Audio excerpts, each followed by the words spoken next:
Welcome to Walking with Jesus Bible Study. We're going to be in the book of Hebrews, chapter 4, verse 16. Oh, there it is. Let us therefore come boldly unto the throne of grace, that we may obtain mercy and find grace to help in time of need. And I'm going to repeat that.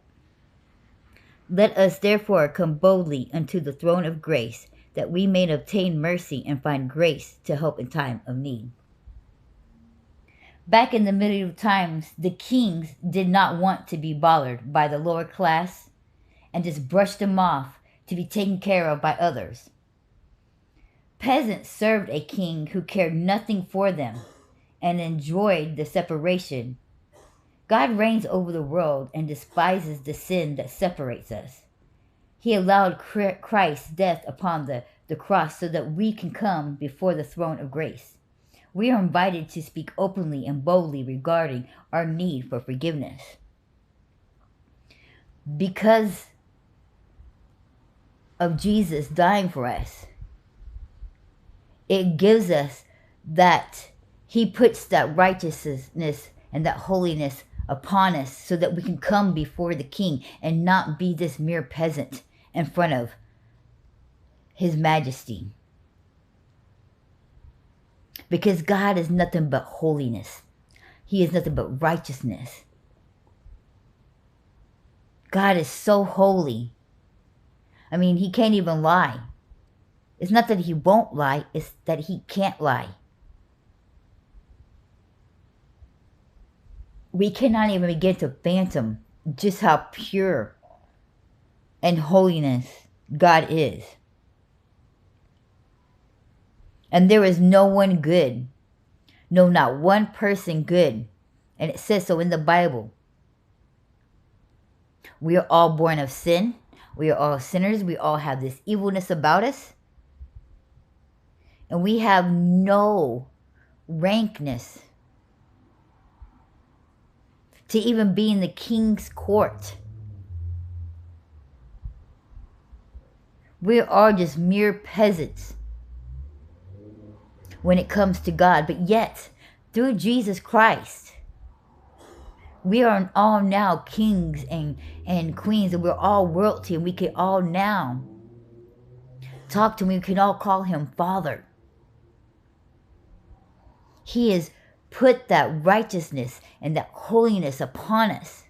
We are covered in His royal blood,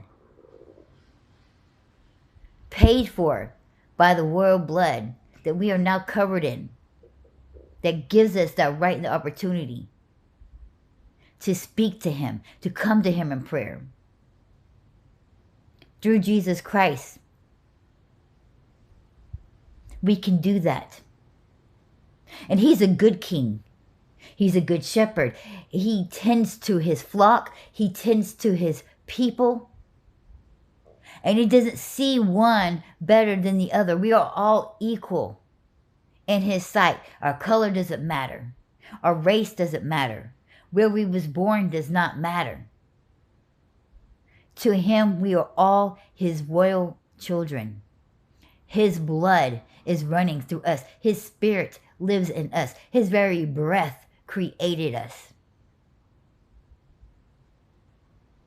Each one of us is important. He's ready to hear all about our troubles. He's ready to hear all about our joy. He wants to communicate with us. He knows us all by name. He knows us all, the very hairs on our head that is numbered. Every single one of us. Not just one, not just this person, not just this person, not just that. But all of us. And it doesn't matter what we have done. He knows everything that we have done. He knew everything we was going to do before we was even born. And yet He still says, come to me. I want to know you. I want a relationship with you. I want you to come to me for any and everything. And He's not going to sit there and judge you like, didn't you just come to me last week because you needed your lights turned on? Now you're coming to me this time because you needed food? And then Later on, now you come to me because you want a car in this. He doesn't care. Come to him, he says. Bring all your burdens. Cast all your cares. Your stress. He doesn't want you to stress. He doesn't want you to worry. You're royalty.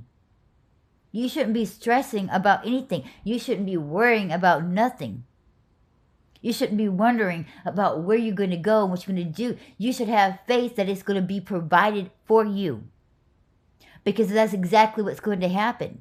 We've got to memorize that we are royal. And when you're a royal, if your dad is if your dad's the king, didn't all the princes and everything, they live in the same castle as their father? Don't these things just get provided for them? The fact that their father is the king? We got to have that trust and that faith that that's exactly what's going to happen to us. That he is going to provide for us.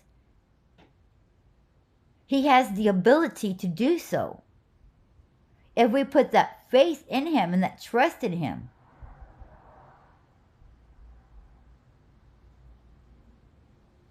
We've got to understand that when we put everything for his kingdom first, then nothing else should matter. Because it's all about him.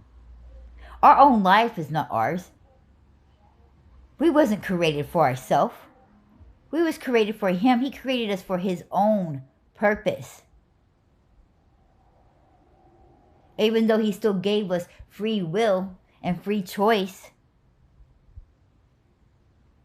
it's our life to choose to say, hey, and to understand he created me for his need and for his purpose, and I got to figure out what it is. And when we align ourselves with that, that's when we live the most beautiful life here, the one we could possibly live on this earth, until we get to the one life that I call is actual living, the life eternal. When we're on our new earth with him.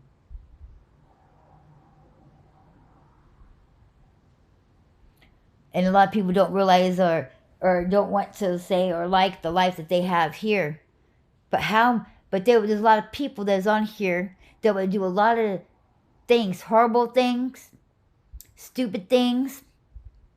Oh, to get that $1,000,000 or to get that new car, or we'll go through all those things where you just stand there for whoever lasts like 4 days without letting go of their hand, gets that car. You name it. There's humans that have done the unthinkable or gone through hard times. A lot of people will go through this and go through that just to get a certain amount of money. But yet they wouldn't complain about this life that they're living because they think they're suffering when this isn't the end. What about thinking about what you go through here on this earth? Your reward is in heaven. So how much, what would you do and what would you go through to get that reward in heaven? That's what our focus should be on, because it says so in the scriptures.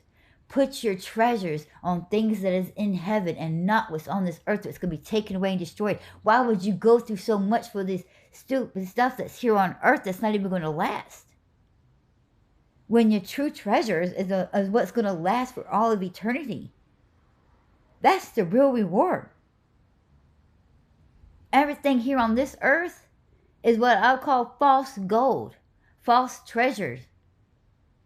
It's like going to the dentist back in the day and they had that treasure chest and you got to pick a prize out of that treasure chest.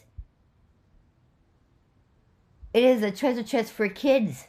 The real treasure is up in heaven. So we just got to make it through. This is your payment. This is your work. This is your suffering to get the things that what would you go through to receive, to be able to walk on streets of gold? What would you go through to have a mansion for all of eternity? A lot of people would sleep in a scary house or a haunted house to receive a couple $1 million. But how would you spend this life? What would you go through on this life to get that life eternal of the treasures up in heaven? To have your house made of all diamonds and rupees or out of all emeralds and be walking on that crystal clear street of gold. That's where your treasure should be. That's what your reward is.